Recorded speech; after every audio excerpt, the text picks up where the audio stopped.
Power is the essential ingredient for success when it comes to building wealth. Plans, no matter how clever or detailed, remain lifeless without the force that turns them into action. That force is power. Power, in its truest sense, can be understood as organized knowledge intelligently directed toward a purpose. It is not scattered ideas or random effort. It is effort brought together, aligned, and focused until desire is transformed into reality. And here's the key. That kind of power is rarely created by one person working alone. It comes from organized cooperation, from two or more people who unite in harmony to pursue a definite aim. Every fortune requires power to create it, and once wealth is achieved, that same power is needed to hold on to. So the question becomes, where does one find this power? Knowledge itself is the raw material, but knowledge is drawn from a few distinct sources.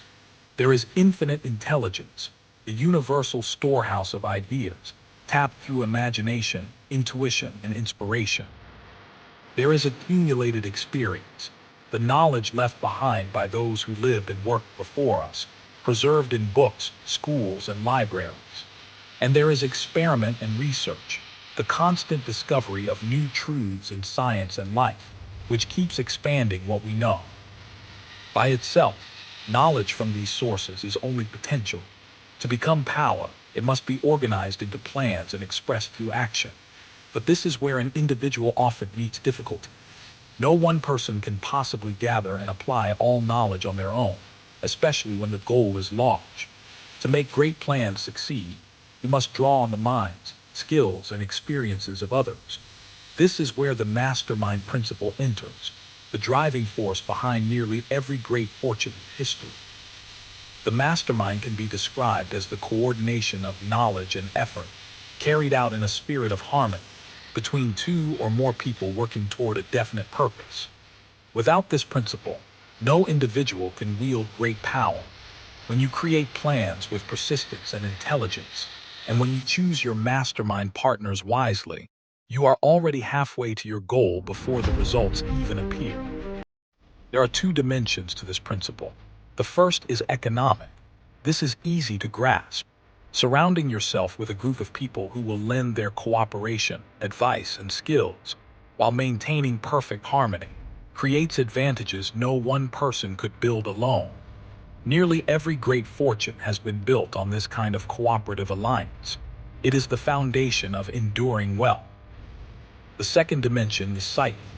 This one is less visible, harder to define, but perhaps even more powerful.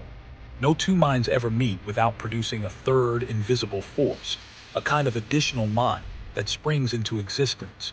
When people work together in harmony, their mental energy combines and creates something new, a current of power that flows back into each participant. The human brain itself is a form of energy, much like a battery. Just as a group of batteries produces more electricity than one alone, a group of coordinated minds produces far more thought energy than any single mind could generate. Andrew Carnegie recognized this truth early. His mastermind group, consisting of about 50 men, was the force behind his steel empire. He openly credited his entire fortune to the power generated by that alliance. Look at the record of any man who has achieved great wealth, and you will find the same principle at work, whether they knew it consciously or not. Great power can be accumulated in no other way. Nature herself builds with energy, and man has the unique ability to shape energy through thought.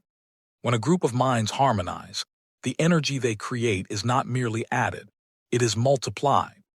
This increased energy becomes available to every member of the group.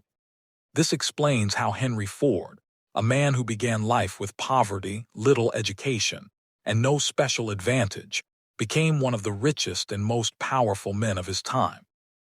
His progress accelerated dramatically once he allied himself with other great thinkers, Thomas Edison, Harvey Firestone, John Burroughs, and Luther Burbank.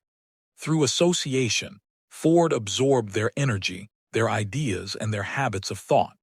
By connecting his mind to theirs, he added to his own capacity and used the mastermind principle to multiply his power. This same principle is available to anyone who chooses to apply it. It is a law of nature, not a privilege reserved for the few. Men and women inevitably take on the nature, habits, and even the mental energy of those they associate with in harmony. This means your success is directly shaped by the company you keep and the minds you choose to connect with. The mastermind is the bridge between individual desire and unstoppable power, and it remains the driving force behind every fortune ever built.